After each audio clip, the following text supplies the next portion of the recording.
Today, I'm going to talk about the movie Outbreak. I'm going to go through some pivotal scenes in this movie that came out in the 1990s and really set the tone for how people thought about Ebola. They use a fictional virus here called the Motaba virus, but it really stands for Ebola. And there's a lot of mythology in there, and there's a lot that's true. And I think it's important to go through this because this is how people think about Ebola, because Outbreak was kind of their first kind of touchstone. And one of the things that I think is important is that you have to learn how to separate what's actually true from what's theatrical. And I think it's in the headlines now because of the outbreak in the DRC. So I think it was a good time to revisit this movie. So let's see what we have.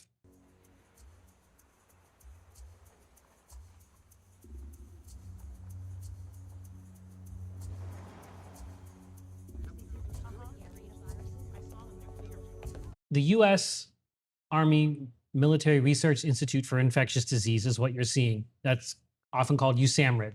This is the premier infectious disease research center for the US military.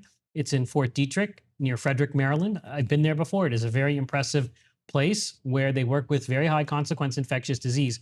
And they have been really instrumental in the country's biodefense program. And I think it's something that I think is the envy of the world. And what you're going to see now is them walk through different levels of biosafety. And what do I mean by biosafety? It's the level of security in the lab in terms of personal protective equipment, vaccines required, what types of pathogens are used are able to be worked with in each level. So biosecurity 1 to 4. And this is what we mean when we talk about certain biosecurity levels or BSL levels, that are you working with the pathogen at the appropriate biosafety level to avoid risk to yourself? And that's what you're going to see.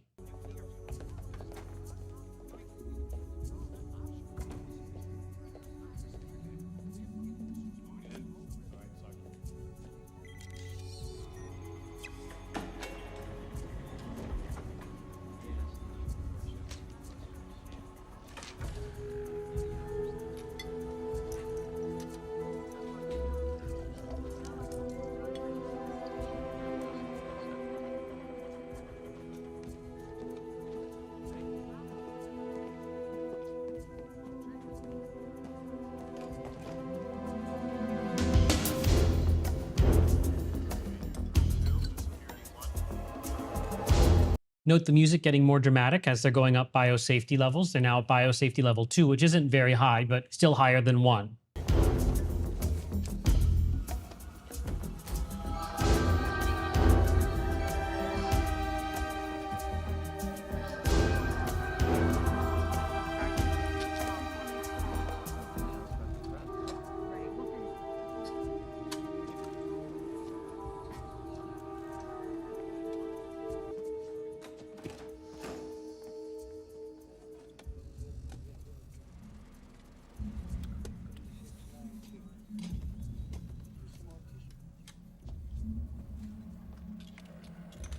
Now they're at BSL 3. This is the second highest level, and you can see there's a lot of personal protective equipment that people are wearing, but it's still not as much as you're going to see in a couple seconds with biosafety level 4.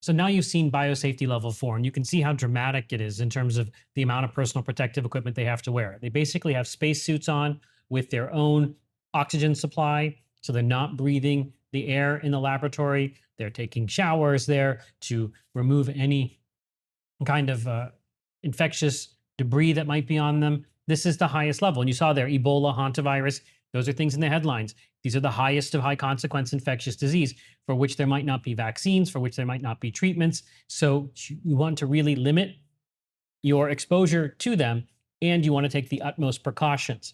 The other issue is that you want to have this really secure. You don't want people walking out with samples of Ebola. Those are potential biological weapons. That's BSL level 4. Now you've been through BSL level 1 to 4, and you understand there's different levels of security, different levels of PPE, different vaccinations required to work with pathogens at different levels. Major Salt. Sir, may I say what an honor it is to have this opportunity to work with you in the field, sir. Well, your background's first rate. West Point, John Hopkins, helicopter flight school. How many hours have you logged? 85, sir. Married? Yes, sir. Good luck. You've never been in the field. No, sir, but I'm fully trained and highly motivated, sir. No, I'm talking about landing in a hot zone. It's a unique situation. Have you ever seen the effects of hemorrhagic fever? No, sir. Allow me, sir.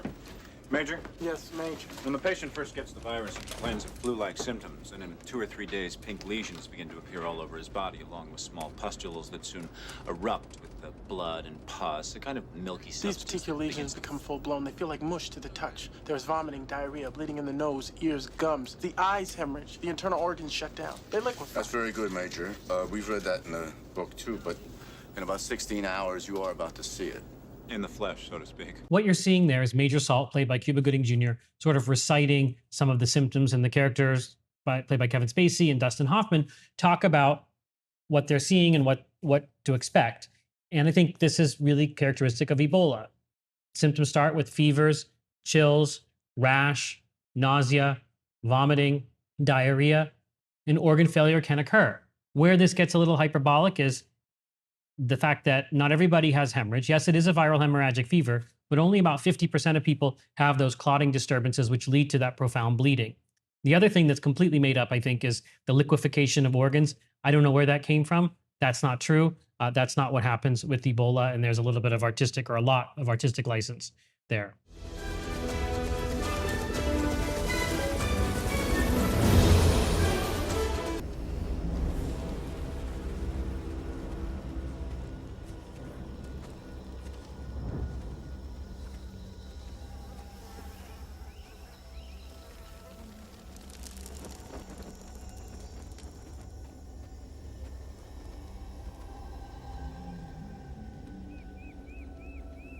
Don't worry.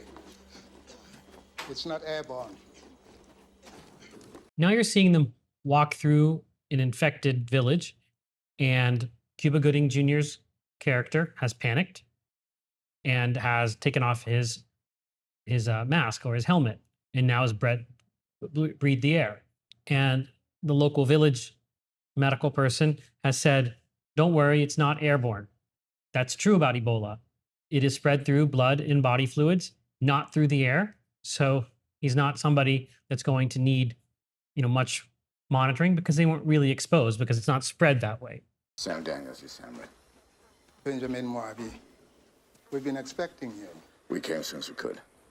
Not soon enough. The village is dead. You know the incubation period? No, but it kills in 2 or 3 days. The mortality rate is 100%. Jesus. Could an infected person gotten out of the village? If he did, he'd be dead or dying in the jungle. And it's 50 miles to the nearest village. First case? So you're hearing Colonel Daniels, played by Dustin Hoffman, ask these questions of the person in the village. What's the incubation period? How long is it when someone gets exposed to when they develop symptoms? They don't know. But once people get symptoms, this person says they die within 2 to 3 days. That's not true for Ebola. People don't die in 2 to 3 days for Ebola. It's usually 7 to 10 days or even 14 days. It's a longer, prolonged illness. Then he talks about the fact that no one could have gotten out of the village because it's very remote and it's 50 miles to the nearest town. And because of how quickly it progresses, they would be dead in the jungle. That's often been the case with Ebola outbreaks when they're in remote areas. But that's increasingly becoming not the case because people do travel. It's become easier. There's been more urbanization. So even when they're in remote villages, they may still travel. But obviously being in a remote village where you're separated from urban centers is going to delimit the spread of a virus that only spreads through blood and body fluids. First case, patient 0. A young man called Morazo worked with a white man to build a road into Kinshasa. And when he returned, he was sick. I see. And he drank from this well. From there, it spreads to the entire village. Did you identify the carrier, the host? No, when we arrived, the boy was incoherent. He died 2 hours later. He couldn't tell us how he got it. So you're hearing a little bit about what's happened. So patient 0, the first case, the index case is how we would put it, was someone who was traveling to build a road to Kinshasa. So where did they get exposed? Did they get exposed to a bat? Did he get exposed to bushmeat? Did he get exposed to something? But he came back to the village and infected a lot of other people. That well is kind of a red herring. That's not how it's spreading. Likely he was sick and he was emanating blood and body fluids, and people took care of him and they got infected. And I think that's kind of what happens. Someone is out in the jungle, maybe they have bushmeat, maybe they get exposed to a bat. They then come back to a village, they're taken care of there. People don't know that it's Ebola, blood and body fluid exposure, and then it spreads in these local villages and kind of takes off from there. Okay, sirs, here we go. These pictures were taken over a period of 8 hours. Normal, healthy kidney cells before they meet the virus. In the space of an hour, a single virus has invaded, multiplied, and killed the cell. And in just over 2 hours, its offspring have invaded nearby cells here and here, continually multiplying. Jesus Christ, 5 hours? It infects the cell, replicates, and kills this fast? These numbers can't be right. Ebola takes days to do this damage. Sirs, the numbers are correct. I wish to God they weren't. One goes in, millions come out. Every cell is dead. Now we see them individually, searching for the next victim, until there's nothing left to kill. This is very dramatic. What they're showing are viruses in cell culture, but no one really looks at them like that. And I don't know how accurate this actually is in terms of what you would see on a microscope in terms of seeing cell culture. Yes, you can see cytopathic effect where cells are dying. They're really kind of playing this up. And then they're showing you what are then, they switch from kind of a cell culture to electron micrograph of the Ebola virus, or a filovirus, which is the family that Ebola is in. And there's just a lot of dramatic effect here. The point is, yes, these viruses in cell culture can kill cells. Yes, that's what it looks like under electron micrograph. I think the way they've juxtaposed that was a lot for dramatic effect. Mark this day, Salt. We could spend our whole careers waiting to see a new virus. Sirs, Mr. Motaba, up close and personal. I hate this bug. Come on, Casey. You have to love its simplicity. It's 1/1000th our size and it's beating us. So what do you want to do? Take it to dinner? No. What then? Kill it? So what you see here is talking about it, they're talking about its simplicity. And I think that's true of Ebola. Very elegant, very small number of genes, but can do so much damage. They're calling this Motaba. It's not Ebola, so it's quote unquote a new virus, but everything really seems to fit with Ebola or Marburg, one of the other filoviruses.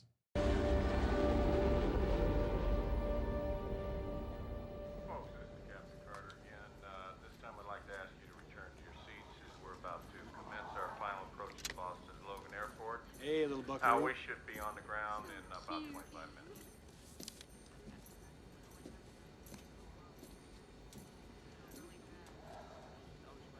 Hey, mister? Are you gonna eat the rest of that cookie? No. You can have it, Sheriff. No. Bobby, don't bother the nice man. It's no problem. Now, I don't want no trouble with the law.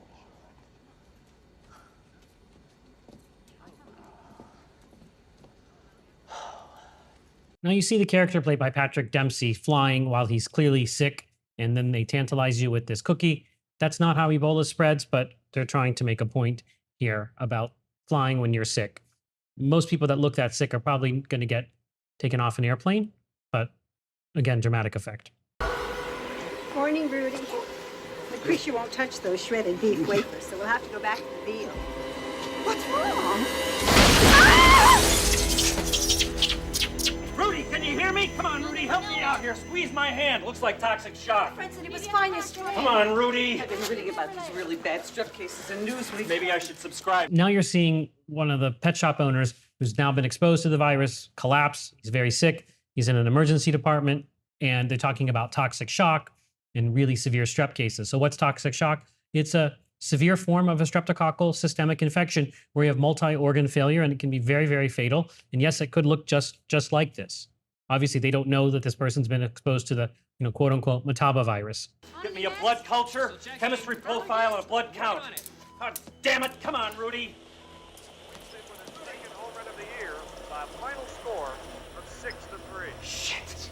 Now here are the totals for tonight's game for the San Francisco Giants. 3 runs, 7 hits, no errors, and 4 left. So they're doing blood work on this patient, and you see a centrifuge going, and now a centrifuge causes a blood tube to break, and this lab technician has now been exposed to blood from this person. This is a severe exposure. This would be something that would transmit Ebola or whatever it might be, any kind of bloodborne virus. About AIDS or hepatitis. We'll have the blood tested, Henry. I'm sure there's nothing to worry about. Well, maybe you should give me gabaglobulin or something. I wouldn't want to give anything to my girlfriend. Flowers would be nice on occasion, don't you think? So you're seeing him be evaluated after that bloodborne exposure, talking about hepatitis, talking about HIV, things that you would get from blood and body fluid exposure. You also see him ask for gamma globulin. What's that? That's pooled antibodies that may help prevent transmission of certain infections, but we'll see what happens next.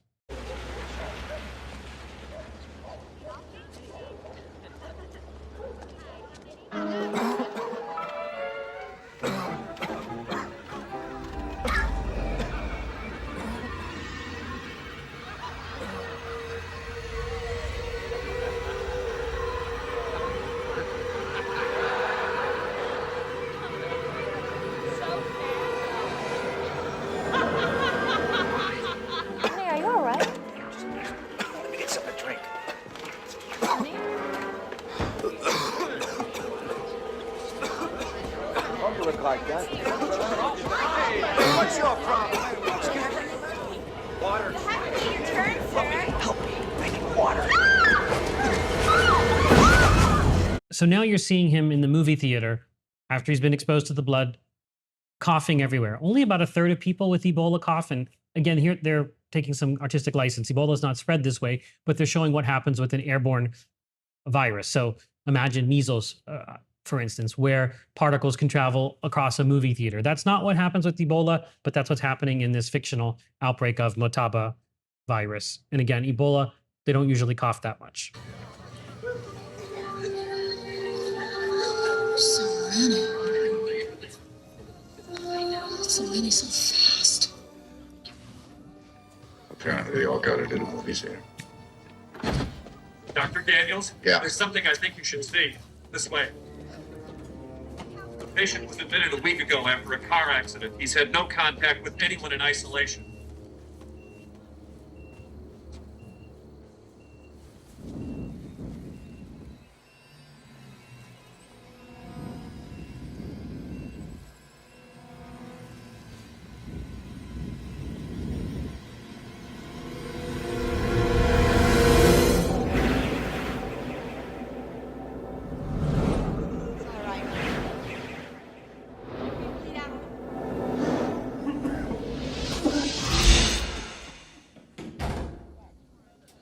It's airborne. What you're seeing now is a ward full of sick people, and someone now is being brought to the attention of Colonel Daniels that is separate from that ward, who's had been in there for a week or so after a car accident. So before this virus even hit that town. And you see Colonel Daniels, Dustin Hoffman, looking up at the vent. What's he thinking? This is now spreading through the air. And that's what they're thinking about here. Again, very fictional, not how Ebola spreads, but for the purposes of the movie, that's what's happening. This is a different strain. This one is the one we got from Jimbo Scott, the one from Zaire. This new one is the one from Cedar Creek. They look the same, but closer. And closer. See the differences? Yeah, spikes here and here. Yes. Wild guess the protein code has changed, which allows it to survive longer in the air. So it spreads like the flu. Okay, Casey, tree of death. This is a part I kind of don't like at all, where they're showing 2 electron micrographs of basically the same virus and pointing to it saying, oh, this is, you can see the mutation. Yes, it's true. Viruses have different morphologies. They look different under electron micrographs, but that's not how you can see like a single point mutation that's doing that. And again, it's not one mutation that's going to make something switch its whole mechanism of spread. It's not like a switch it throws. It's lots of mutations, and it's probably, it's going to be driven by Darwinian forces. And what's the Darwinian force here? I don't see it. So this part is very fictitious, but people keep talking about Ebola being airborne, and I think this is where it comes from. Okay, Casey, treated death. All right. Assuming that the new strain originated with Seaward, bing, bang, bong, he infects the whole theater. Go back further. All right, he's a medical worker. Now, Dr. Maselli tells us that he was sprayed with a blood sample taken from Rudy Alvarez. And Alvarez tells us what? Zip. He was dead before we got here. But listen, Alvarez died of the original strain. Seaward died of the new strain. Now, these are too close together on the tree for the virus to have suddenly spontaneously mutated. So I think that the host animal is carrying both strains. Pretty good. Pretty good. Alvarez, Jimbo, what's the connection? I can't find one. Wait a minute, wait. Alvarez worked at a pet store. Pet store? Yeah. I'm just learning this now? We just got it, Sam. Now you're seeing them kind of work through a diagram. And earlier, you had seen Dustin Hoffman ask in the village if they had found the carrier. They don't know what animal this is.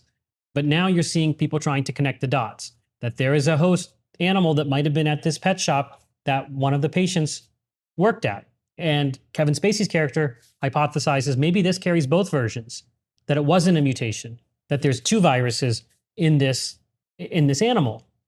One that's the original strain, and one is the airborne strain. So I think that kind of gives you more context to what's happening. But again, we'll have to see where they go with this next. But none of these things spread through the air. Jesus, if the host is there and Casey's right, then it's carrying antibodies to both strains. I'm at the pet store. So, you're gonna get on a new strain right from scratch? Listen, Casey, blood test. Right away. So they're talking about the host or the reservoir having antibodies to both, which they might be able to use.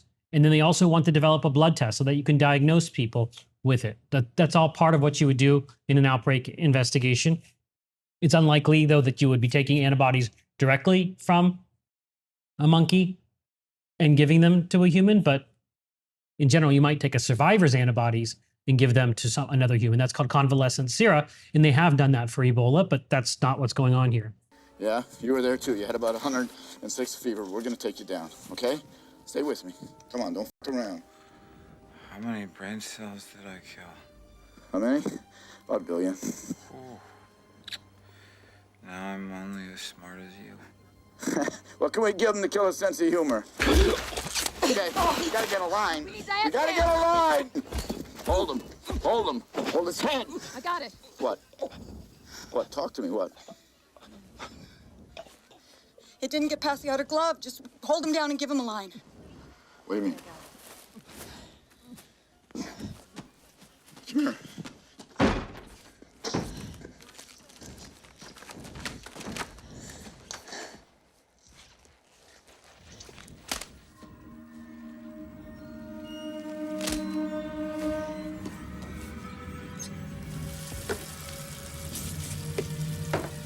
So now Rene Russo's character has been needle stuck by Kevin Spacey's character, who is now infected. He got infected through a tear in his suit and he inhaled this. Now she's got needle stuck.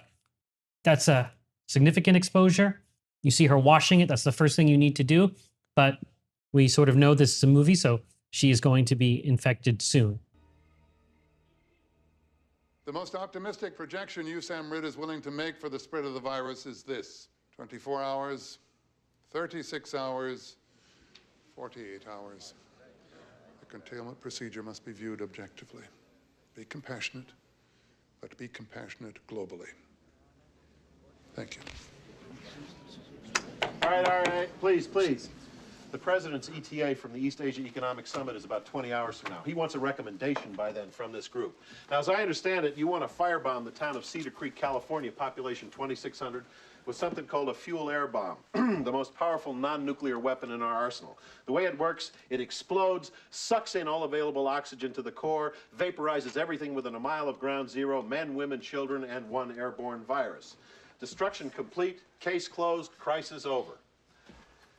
This Constitution of the United States, I've read it cover to cover. I don't find anything in it about vaporizing 2,600 American citizens, but it does say several times that no person shall be deprived of life, liberty, or property without due process. So, a couple things before a clean sweep is even considered. One, unanimous, unwavering support for the president on this one. And I mean public. You're going to stand there shoulder to shoulder with him. He goes down, you go down. And the second thing is, I want an army of experts citing hundreds and thousands of lab experiments, telling any idiot with a camera that there was no other way. You got that? No member of this government is going to go sneaking off to the Washington Post telling them how they were the sole voice of opposition. If there is a voice of opposition out there, I want him in here, now. Those are the citizens of Cedar Creek. Go on, look at them. These are not statistics, ladies and gentlemen. They're flesh and blood. And I want you to burn those into your memories. Because those images should haunt us till the day we die. So what you've seen here is something that is completely dramatized. It would never happen in real life, where they're talking about bombing a village or bombing Cedar Creek, this town, in order to stop a virus. This is completely hyperbolic and not anything based in reality. And obviously you see this person here talking about no person being deprived of life, liberty, pursuit of happiness. All of that's important because constitutional protections govern public health actions. Cannot violate people's rights, even when you're in this type of an emergency. Yes, you can do things. You can quarantine, you can isolate, but you cannot deprive them without, you can't just destroy a town like that. That just makes no sense, but it's one of the more dramatic parts of this. And other scenes in this movie, by this time, they're getting convalescent sera. They've been able to find the host, this monkey. They've been able to develop a treatment that's making people better. All of that's a little bit fictitious, but I think this movie does sort of ground Ebola in people's minds. And some things are true. That zoonotic jump, the travel, the globalization, all of that's true. And some of the ways that USAMRIID and how they think through this and the CDC, that's also valuable. But again, lots of artistic license.